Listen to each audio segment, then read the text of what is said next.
Hello. आ, hello. मुस्कान बेटी बोल रही है आप? जी बोल रही हूँ, आप कौन? वो बेटा, बात यह है कि आपके पापा ने ना आपका नंबर दिया था। उन्होंने ये बोला था कि आपको पैसे भेजने हैं। मेरे पापा ने बोला है पैसे भेजने के लिए? हाँ जी बेटा, वो आपने अपने पापा से पैसे मांगे होंगे ना। बात एक्चुअली ये है कि मुझे आपके पापा के पैसे रिटर्न करने थे, तो उन्होंने बोला मेरी बेटी के नंबर पर भेज दो। नहीं अंकल जी, मैंने तो उनसे कोई पैसे नहीं मांगे। वैसे आप मेरे पापा को कैसे जानते हैं? बेटा, आपके पापा का नाम मनोज है ना? जी। हाँ, तो मेरे दोस्त हैं। आप बेटा ये बताओ कि इसी नंबर पर डाल दूं पैसे? हाँ, आप इसी नंबर पर डाल दीजिए। ठीक है बेटा, तो मैं आपको 10,000 रुपये भेज रहा हूँ। चेक करना, चेक करना आए क्या? जी अंकल, आ गए। अच्छा, तो 2,000 रुपये और डाल रहा हूँ, देखना एक बार।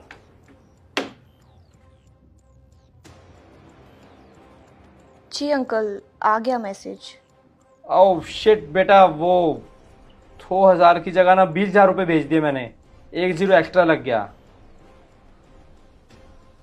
जी अंकल, 1 0 ज़्यादा लग गया, तो अब मैं क्या करूँ?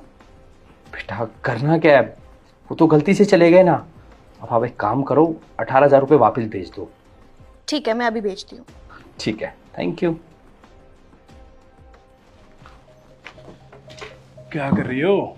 कुछ नहीं, वो बस पापा ने पैसे भिजवाए हैं किसी के थ्रू, तो उनको ट्रांसफर कर रही हूँ। वो क्या है ना, 2,000 की जगह गलती से 20,000 भेज दिए उन्होंने। 1 0 एक्स्ट्रा लग गया। पापा ने पैसे भिजवाए लेकिन तुमने मांगे क्यों? तुम्हें क्या जरूरत पड़ेगी उनसे पैसे मांगने की? अरे मैंने कोई पैसे नहीं मांगे उनसे, उन्होंने किसी के थ्रू भिजवाए तो तभी। अरे वो किसी से क्यों बोलेंगे? चेक करो, आजकल बहुत फ्रॉड चल रहा है, कि तुम्हारे साथ ना हो जाए ये। वो मुझे ऑलरेडी 30,000 रुपये सेंड कर चुके हैं, और तुम बोल रहे हो कि स्कैम चल रहा है। क्या? हेलो। क्या हुआ बेटी, तुम्हारे मन में लालच आ गया क्या? नहीं अंकल जी, एक्चुअली आप मेरे पापा के दोस्त हैं, मैं आपके पैसे लेके कहाँ ही जाऊंगी। हाँ बेटा, वही तो। आपके पापा ही बहुत ईमानदार इंसान है। मेरे बुरे टाइम में ना उन्होंने बहुत हेल्प की है मेरी।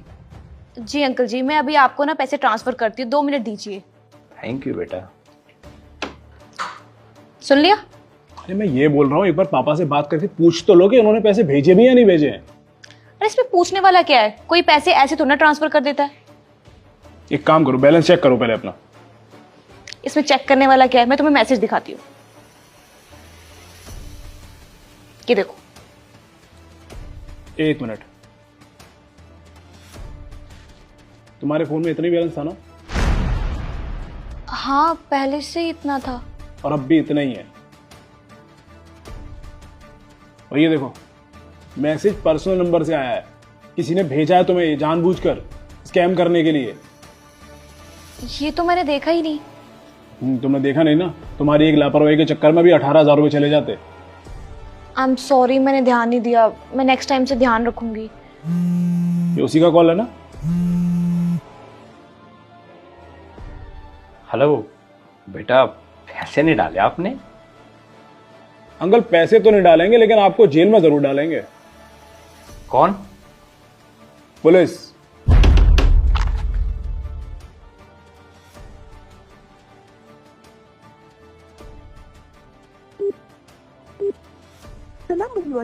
देखा, फोन स्विच ऑफ कर दिया। कितनी चालाकी से स्कैम कर रहा था ना ये। देखा दोस्तों आपने, ऐसे कॉल मैसेजेस आपके पास भी आ सकते हैं, आपके दोस्तों के पास, आपके सगे संबंधियों के पास और आपके रिश्तेदारों के पास। इसीलिए दोस्तों अवेयर रहिएगा और इस वीडियो को ज्यादा से ज्यादा लोगों को शेयर कीजिएगा ताकि लोग अवेयर रह सके। मुस्कान, कॉफी बना दो यार।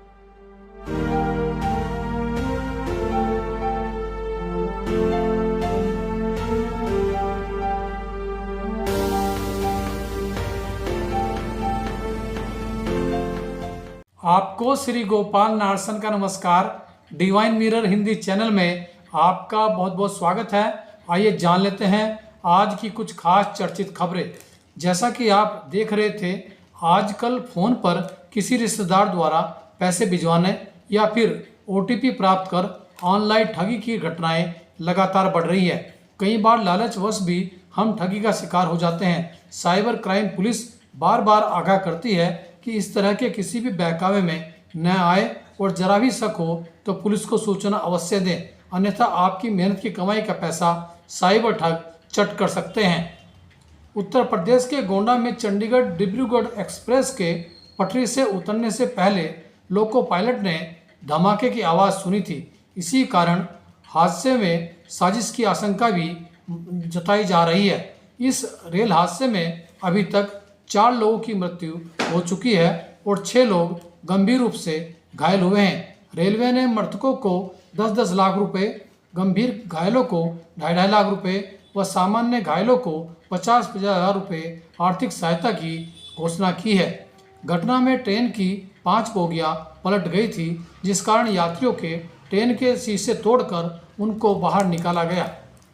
विधानसभा चुनाव के मद्देनजर गुजरात में मुख्यमंत्री भूपेंद्र पटेल ने 15,000 निर्माण श्रमिकों को 5 रुपये प्रतिदिन के किराए पर अस्थायी आवास उपलब्ध कराने की योजना शुरू की है।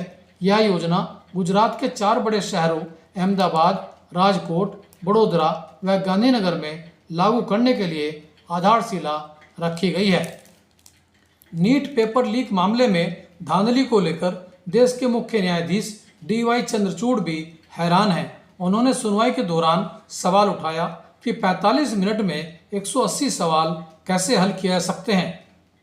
कांवड़ यात्रा के दौरान कांवड़ियों के लिए लगाई गई खाद्य सामग्री के होटलों, रेस्टोरेंट, ढाबों व ठेली वालों को अपने प्रतिष्ठान पर अपने नाम को स्पष्ट रूप से अंकित करना होगा।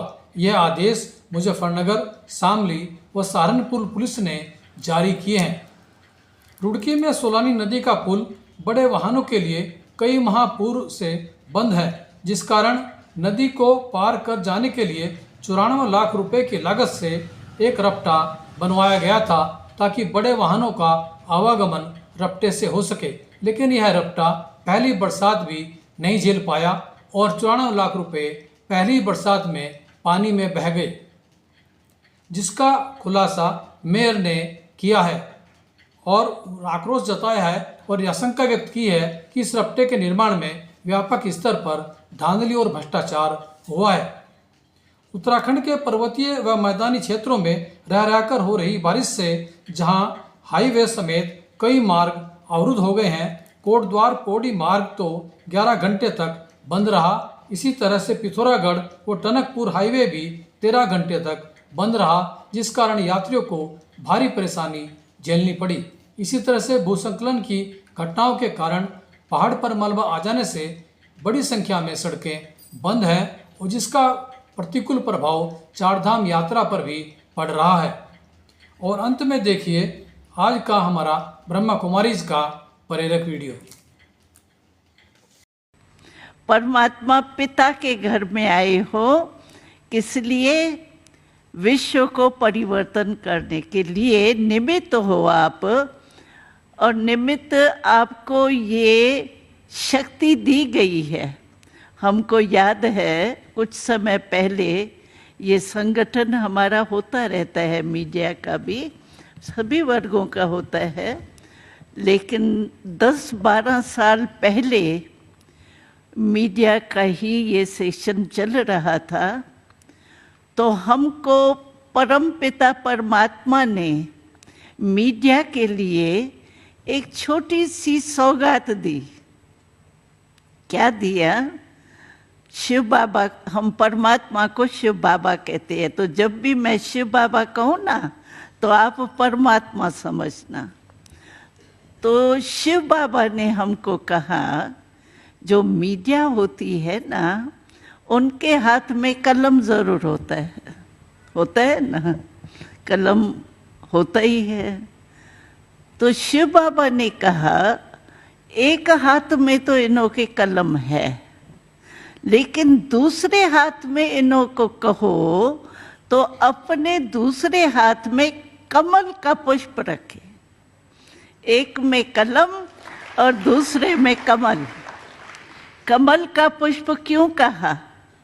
क्योंकि कमल के पुष्प में एक विशेषता होती है कि वो जल में रहते, परिवार में रहते भी न्यारा और प्यारा रहता है। इसी रीति से मीडिया को भी कितना कुछ सुनना भी पड़ता है, अच्छा भी सुनना पड़ता है, चपाट भी खानी पड़ती है, कहाँ सब कुछ सहन भी करना पड़ता है। लेकिन आप कमल पुष्प को सामने रखो। जो भी समस्याएं आती है उस समस्याओं से पास होने के लिए अध्यात्मक शक्ति याद आवे, उसके लिए कमल का पुष्प अपने सामने रखो। तो यहाँ आप जो आए हो इसीलिए आए हो कि अध्यात्मक शक्ति भी आप में आ जाए, तो आपका कलम चलेगा ही अच्छा, आपको मेहनत नहीं करनी पड़ेगी। जो आपकी भावना है और जो देश को चाहिए, जिस विधि से चाहिए, वो ही आपके मन में टच होगा और कलम आपका वही चलेगा। ये अध्यात्मक शक्ति भरने का टाइम है, उसको मिस कभी नहीं करना।